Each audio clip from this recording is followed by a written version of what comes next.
In this video, I'm going to show you how to get shortcuts on Snapchat. First, you're going to open your Snapchat and click on your Bitmoji in the top left corner.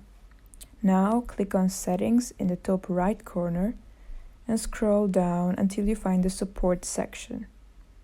Now click on I need help. Go to Contact Us and press on it. And from here, click on My Snapchat isn't working, which is the second option. And then select Other, which is the last option here. Once you're here, press on Yes and select My issue is not listed.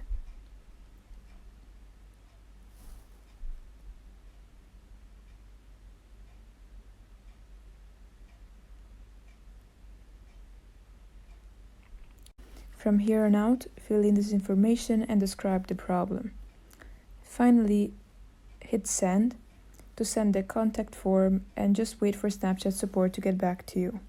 This may take up to 48 business hours. Hope you found this video helpful. I would appreciate it if you liked it, and I will see you next time.